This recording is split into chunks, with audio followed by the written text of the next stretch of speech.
How to answer behavioral interview questions easily. Behavioral interview questions can feel intimidating at first because they do not ask what you know in theory, they ask what you have actually done in real situations. That is why so many candidates freeze the moment they hear questions like, "Tell me about a time you handled pressure," or "Describe a situation where you solved a problem at work." The good news is that behavioral interview questions are not designed to trap you. They are designed to reveal how you think, how you act, how you communicate, and how you perform when real challenges show up. Once you understand that, these questions become much easier to answer.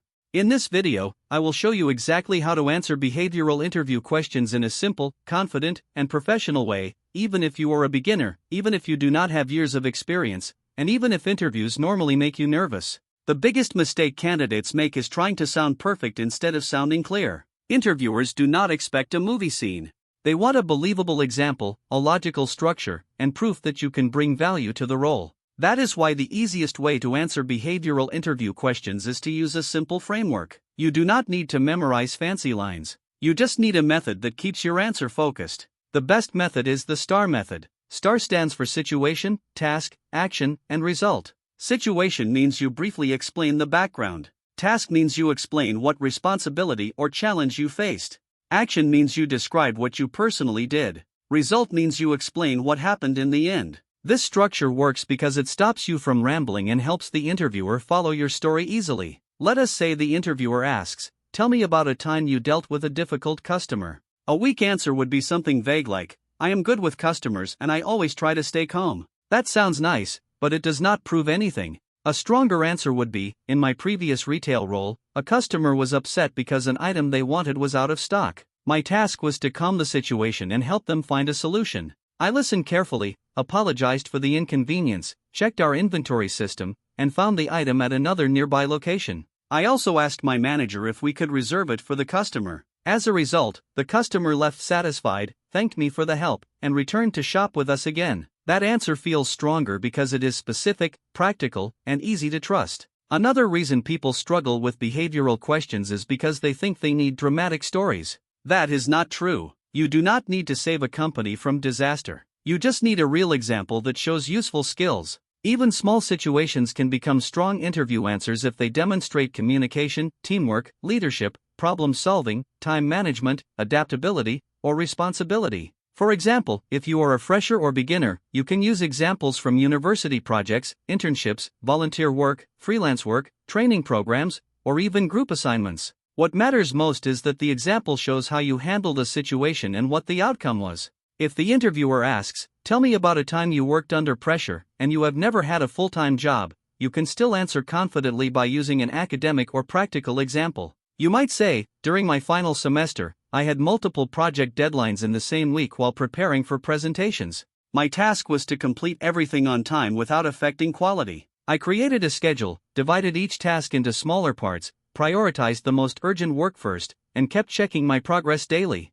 As a result, I submitted all projects on time and performed well in my presentations." That is a completely valid answer because it shows organization, discipline, and calm thinking under pressure. Now let us talk about what interviewers are really looking for when they ask behavioral questions. They want evidence of your behavior. They want to know how you respond when things get difficult, how you solve problems, how you deal with people, how you learn from mistakes, and how you make decisions. That means your answer should always focus on your actions, not just the team's actions. One of the most common mistakes candidates make is saying "we" too much. For example, "We worked on the problem, we handled the deadline, we solved the issue." That creates confusion because the interviewer wants to know what you did personally. It is fine to mention the team, but make sure your role is clear. Say things like, "My responsibility was, I decided to, I handled, or I communicated." This makes your contribution visible. Another common mistake is giving too much background. Some candidates spend most of their answer explaining the story but never get to the point.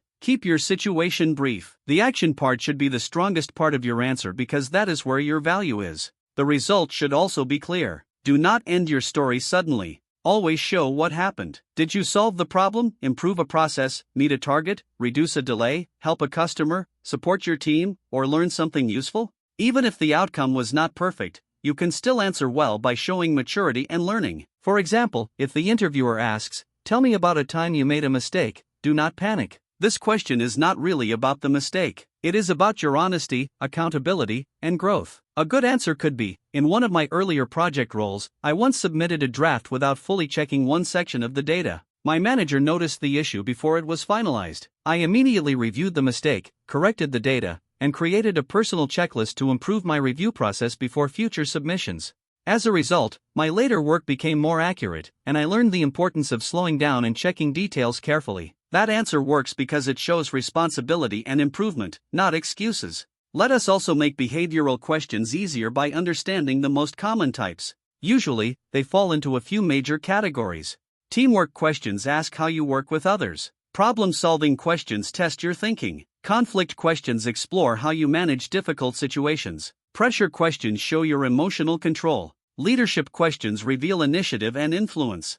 Adaptability questions measure how well you handle change. Failure or mistake questions show self-awareness. Achievement questions show results and motivation. Once you know these categories, you can prepare 2 or 3 solid stories in advance and adjust them depending on the question. That is one of the smartest interview strategies. Instead of preparing 20 different answers, prepare a small set of flexible examples. One story about solving a problem, one about teamwork, one about pressure, one about handling conflict, one about learning from a mistake, and one about achieving a result. Then practice shaping them with the STAR structure. That way, when the interviewer asks something unexpected, you are not starting from zero. You are simply choosing the most relevant story and adjusting it. Now here is another tip that makes behavioral questions much easier. Listen for the skill behind the question. For example, tell me about a time you disagreed with a coworker is really a question about conflict resolution and professionalism. Describe a situation where you had to meet a tight deadline is really about time management and pressure.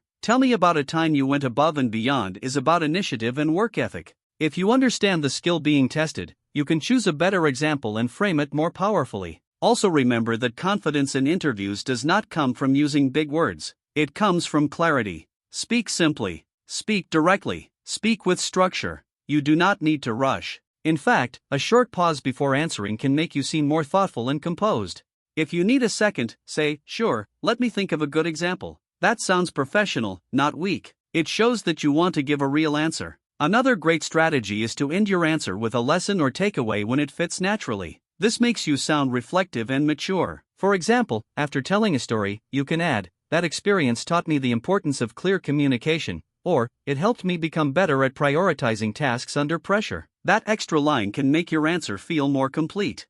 Practice is also essential. The reason behavioral questions feel hard is usually not because the questions are impossible, but because most people try to answer them for the first time in the interview itself. That is too late. Take common questions, write short STAR notes, and practice speaking your answers out loud. Do not memorize every sentence word for word because that can make you sound robotic. Instead, memorize the structure and key points. You want to sound prepared, but natural. If you are a beginner, this preparation can completely change your interview performance. You will stop fearing behavioral questions and start expecting them, and that shift alone can make you sound calmer, more professional, and more employable. So if you want to answer behavioral interview questions easily, remember this simple formula. First, understand what skill the interviewer is testing. Second, choose a real example, even if it is small. Third, use the STAR method to keep your answer organized. Fourth, focus on your actions, not just the situation. Fifth, end with a clear result or lesson.